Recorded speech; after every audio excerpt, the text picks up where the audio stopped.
तो दोस्तों, स्वागत है आपका अपने YouTube channel learn and know पर। जैसा कि दोस्तों आपको पता है कि हमारी बायोलॉजी की सीरीज चल रही है। उसी सीरीज में आज का हमारा टॉपिक है सेल ऑर्गेनेल्स। सेल ऑर्गेनेल्स आज का हमारा टॉपिक है दोस्तों, जिसको हिंदी में हम कोशिकांग कहते हैं। आज हम कोशिकांग के बारे में पढ़ने वाले हैं। तो चलिए दोस्तों, इसको पढ़ते हैं और आगे बढ़ते हैं। तो पहला कोशिकांग है हमारा दोस्तों केंद्रक। क्या है? केंद्रक। इसको इंग्लिश में न्यूक्लियस बोलते हैं।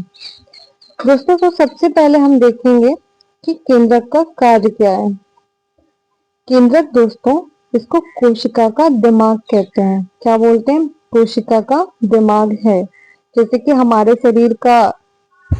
शरीर को हमारा ब्रेन कंट्रोल करता है, ऐसे ही दोस्तों कोशिका को कौन कंट्रोल करता है? न्यूक्लियस यानी कि केंद्रक। ये कोशिका के सभी कार्यों को नियंत्रित करता है। क्या करता है दोस्तों?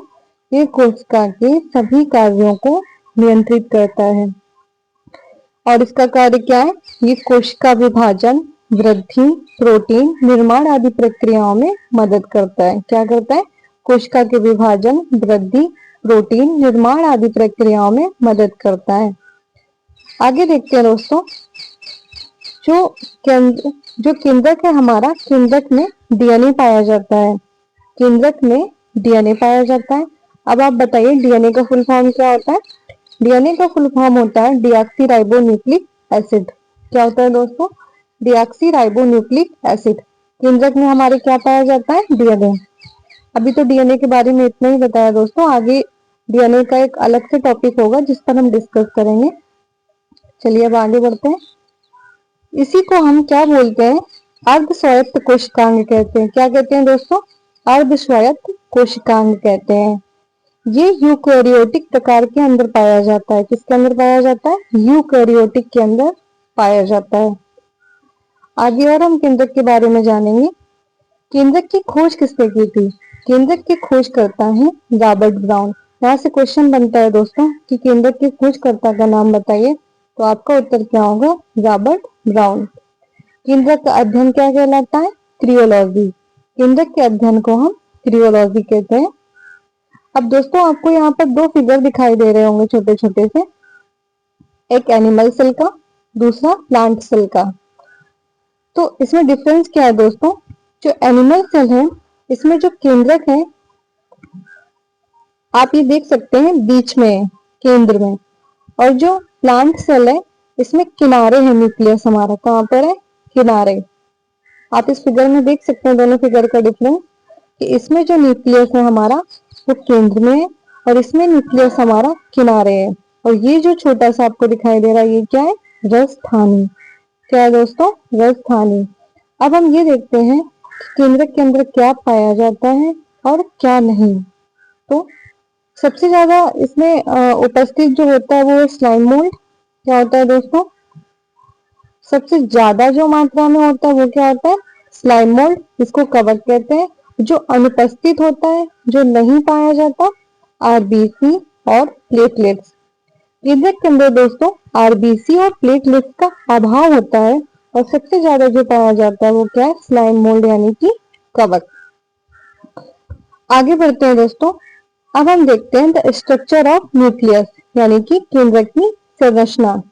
आपको यहाँ पर एक सुंदर सा फिगर दिखाई दे रहा होगा जो मेरे द्वारा बनाया गया है। आप इस फिगर को देखिए ध्यान से, फिर इसके बारे में दोस्तों डिटेल से बताते हैं। द स्ट्रक्चर ऑफ न्यूक्लियस, इसके चार भाग है। न्यूक्लियर मेम्ब्रेन, न्यूक्लियोप्लास्ट, क्रोमेटिन थ्रेड्स और न्यूक्लियस, जिसको हिंदी में हम पहला पार्ट है हमारा केंद्रक कला, दूसरा केंद्रक रस, तीसरा क्रोमेटिन धागे, चौथा केंद्रिका। अब आप इस फिगर को देखिए दोस्तों। पहला पार्ट क्या था हमारा? केंद्रक कला, जिसको इंग्लिश में हम न्यूक्लियर मेम्ब्रेन कहते हैं। ये केंद्रक का फिगर आप देखिए दोस्तों, इसमें आपको न्यूक्लियर मेम्ब्रेन कहाँ पर दिखाई दे रही है? ये जो ऐसी आकृति बनी हुई है दोस्तों ऐसे, ये क्या है हमारा? न्यूक्लियर मेम्ब्रेन यानी कि केंद्रक कला। दूसरा है दोस्तों केंद्रक रस। ये जो लिक्विड जैसा भरा हुआ है दोस्तों, ये क्या है हमारा? इसको इंग्लिश में हम क्या बोलते हैं? न्यूक्लियोप्लाज्म। केंद्रक रस को इंग्लिश में क्या बोलते हैं? न्यूक्लियोप्लास्ट। ये हमारा दोस्तों न्यूक्लियोप्लाज्म है। तीसरा क्या है दोस्तों? क्रोमेटिन धागे। क्या है दोस्तों? Chromatin threads. ये जो आकृति आपको दोस्तों ऐसे दिखाई दे रही है, ये क्या है? Chromatin threads. चौथा क्या है हमारा? केंद्रिका। क्या है दोस्तों? केंद्रिका। तो केंद्रिका को आप देख सकते हैं दोस्तों, यहाँ पर फिगर में ध्यान से देखिए। ये जो है हमारा, ये क्या है दोस्तों? ये न्यूक्लियस यानी कि हमारी क्या है? केंद्रिका। फिगर को अच्छे से देख लिया दोस्तों।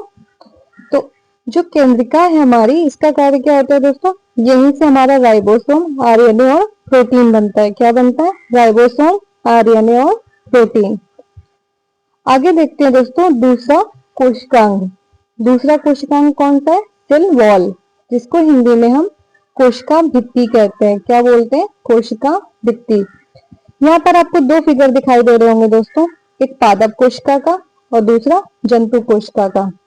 इन दोनों में डिफरेंस क्या है दोस्तों? इसमें आप जंतु कोशिका, जो ये जंतु कोशिका का फिगर है दोस्तों, और ये पादप कोशिका का।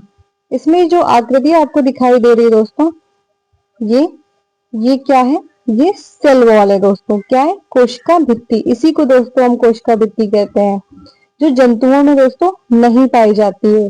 कोशिका भित्ति हमारी सिर्फ प्लांट्स यानी कि पादप में पाई जाती है। सॉरी, ये इसमें क्रॉस हो गया था। कोशिका भित्ति हमारी किसमें पाई जाती है दोस्तों? केवल पादपों में पाई जाती है, ये जंतुओं में नहीं पाई जाती। इस ये जो आकृति आप बाहर से ऐसे देख रहे हैं, इसी को दोस्तों हम क्या बोलते हैं? Cell wall. और इसकी खोज किसने की थी? सेल वॉल की खोज किसने की थी? आप बताएंगे। तो दोस्तों यहाँ पर हम देखते हैं आगे, पादप कोशिकाओं में हमारा सेल वॉल उपस्थित होता है और ये किसका बना होता है? सेल्यूलोज का। किसका बना होता है दोस्तों? सेल्यूलोज का। कवक में ये किसका बना होता है? काइटिन का। और बैक्टीरिया में किसका बना होता है? पेप्टिडोग्लाइकन का। यहाँ से क्वेश्चन दोस्तों 100% पूछता है कि बताइए, प्लांट सेल की जो कोशिका भित्ति होती है वो किसकी बनी होती है? सेल्यूलोज की। कवक में किसकी बनी होती है? काइटिन की। बैक्टीरिया में किसकी बनी होती है? पेप्टिडोग्लाइकन की। जबकि ये कोशिका भित्ति हमारी जंतुओं में नहीं पाई जाती है। आगे देखते हैं दोस्तों, इसका कार्य क्या होता है कोशिका भित्ति का? कोशिका भित्ति का कार्य होता है सुरक्षा एवं आकार प्रदान करना। अब दोस्तों जानवरों के पास तो उनके शरीर के जो बाल होते हैं उससे उनकी सुरक्षा हो जाती है, जैसे हम कपड़े पहन के अपने अंगों की सुरक्षा कर सकते हैं।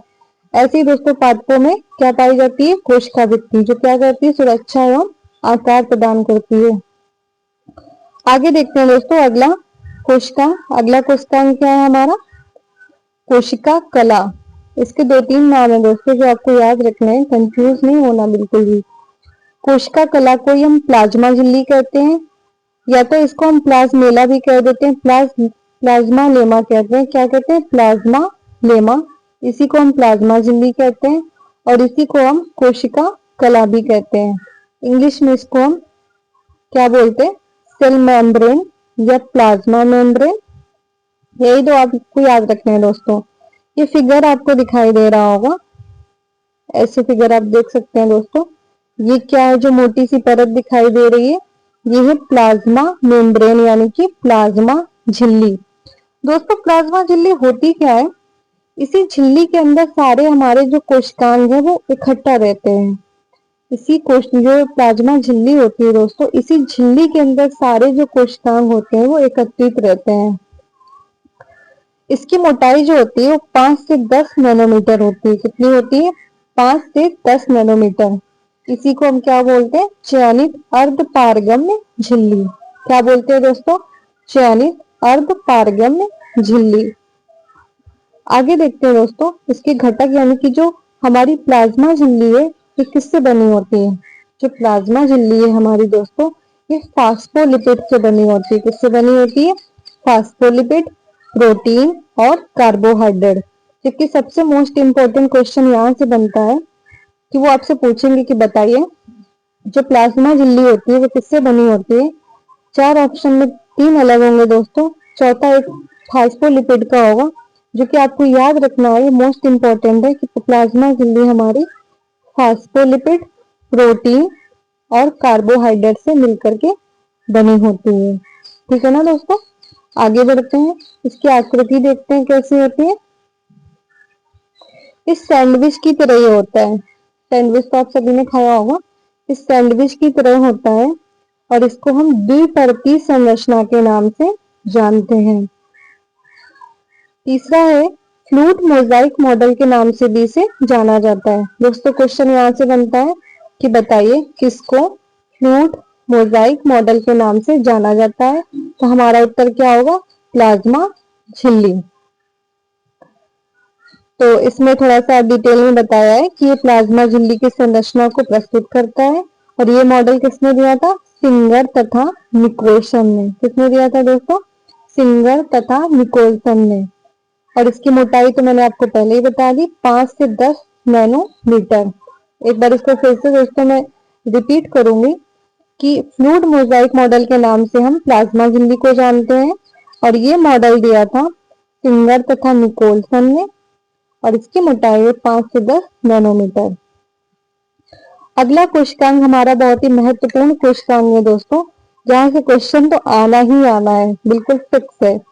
अगला कोशिकांग है हमारा माइटोकॉन्ड्रिया। क्या है दोस्तों, माइटोकॉन्ड्रिया।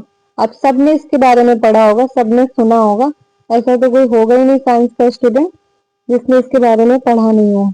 पर आज हम इसको और अच्छे से पढ़ते हैं। तो माइटोकॉन्ड्रिया जो दोस्तों है, इसकी खोज कोलिकर नामक साइंटिस्ट ने की थी। किसने की थी, कोलिकर नामक साइंटिस्ट ने।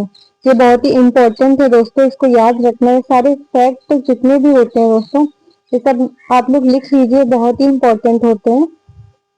माइटोकॉन्ड्रिया की खोज कोलिकर नामक वैज्ञानिक ने की थी। कब की थी, 1857 में, जब हमारी 1857 की क्रांति हुई थी दोस्तों। ऐसे आपको याद रख लेना है कि माइटोकॉन्ड्रिया की खोज किसने की थी, कोलिकर ने 1857 में। माइटोकॉन्ड्रिया का एक और नाम था बायोप्लास्ट। क्या नाम था दोस्तों, बायोप्लास्ट। ये नाम दिया था आल्टमैन ने। किसने दिया था, आल्टमैन ने। ये भी बहुत ही इंपॉर्टेंट है, आपको याद रखना है कि माइटोकॉन्ड्रिया का बायोप्लास्ट नाम किसने दिया था, आल्टमैन ने। यहाँ से क्वेश्चन 100% बनता है कि माइटोकॉन्ड्रिया का बायोप्लास्ट नाम किसने दिया था, आल्टमैन ने। और इसकी खोज किसने की थी, कोलिकर ने। और माइटोकॉन्ड्रिया नामकरण किसने किया था, बायोप्लास्ट नाम तो अल्टमैन ने दिया था, पर माइटोकॉन्ड्रिया नामकरण किसने किया था, कार्ल बेंडा ने। किसने दिया था, कार्ल बेंडा ने। कब दिया था, 1898 में। कब किया था इसका नामकरण, 1898 में। किसने किया था, कार्ल बेंडा ने। अब हम इसके कार्य देखते हैं, इसको बोलते क्या है ये भी देखते हैं दोस्तों। इसको कोशिका का ऊर्जा घर बोलते हैं। माइटोकॉन्ड्रिया को कोशिका का ऊर्जा घर बोलते हैं और ये वायविक श्वसन करता है। कैसे श्वसन करता है, इसकी श्वसन प्रक्रिया कैसी है, वायविक श्वसन करता है। इसमें ऑक्सीजन की उपस्थिति होती है। इसी को हम एनर्जी करेंसी भी बोल देते हैं, ऊर्जा मुद्रा भी बोल देते हैं माइटोकॉन्ड्रिया को ही। इसमें दोस्तों ये आप देख सकते हैं एटीपी जो पाया जाता है, एटीपी जिसका फुल फॉर्म होता है एडेनोसाइन ट्राइफॉस्फेट, जो 38 एटीपी दोस्तों मिलकर के ग्लूकोज का निर्माण करते हैं और यही ग्लूकोज ऊर्जा का निर्माण करती है और इसी को हम माइटोकॉन्ड्रिया कहते हैं। तो एक बार मैं आपको फिर से रिपीट करती हूँ दोस्तों, 38 एटीपी मिलकर के ग्लूकोज का निर्माण करते हैं और ग्लूकोज से हमें ऊर्जा मिलती है और ऊर्जा का घर हम माइटोकॉन्ड्रिया को बोलते हैं। जो माइटोकॉन्ड्रिया है दोस्तों, ये केवल यूकैरियोटिक कोशिकाओं में पाया जाता है। कहाँ पाया जाता है, केवल यूकैरियोटिक कोशिकाओं में पाया जाता है। आरबीसी में इसकी अनुपस्थिति होती है। माइटोकॉन्ड्रिया तो हमारे शरीर के हर अंग में पाया जाता है दोस्तों, पर इसकी सबसे ज्यादा मात्रा कहाँ पर है, स्पर्म यानी कि शुक्राणुओं में, मसल्स मांसपेशियों में, लीवर यकृत में। यहाँ पर माइटोकॉन्ड्रिया की मात्रा सबसे ज्यादा पाई जाती है दोस्तों। माइटोकॉन्ड्रिया को हम प्रथम उद्भिद कोशिकांग कहते हैं। क्या बोलते हैं दोस्तों, प्रथम उद्भिद कोशिकांग, यानी कि सेल में सबसे पहले बनने वाला कोशिकांग कौन सा है, mitochondria. Empty DNA, empty DNA जिसको हम माइटोकॉन्ड्रियल डीएनए कहते हैं, इसकी आकृति दोस्तों गोलाकार आकृति होती है, इसको थोड़ा सा याद रखना है। आगे ये अर्धस्वायत्त कोशिकांग के रूप में भी जाना जाता है। माइटोकॉन्ड्रिया को दोस्तों हम अर्धस्वायत्त कोशिकांग के रूप में भी जानते हैं। ये यूकैरियोटिक के अंदर प्रोकैरियोटिक होता है। क्या होता है? ये यूकैरियोटिक के अंदर प्रोकैरियोटिक होता है। तो दोस्तों आपको माइटोकॉन्ड्रिया के बारे में अच्छे से समझ में आया। एक फिर से आप वीडियो को फिर से देख सकते हैं दोस्तों, आप वीडियो को, अगर आपको समझ में नहीं आया हो, क्योंकि वीडियो तो कहीं नहीं जाने वाला। तो दोस्तों आज के लिए इतना ही। अगर आपको हमारा वीडियो पसंद आए तो लाइक करें और हमारे चैनल को सब्सक्राइब करें, और बायोलॉजी की सीरीज दोस्तों आती रहेगी, हमारे साथ जुड़े रहिए और अपनी तैयारी को मजबूती प्रदान कीजिए। धन्यवाद।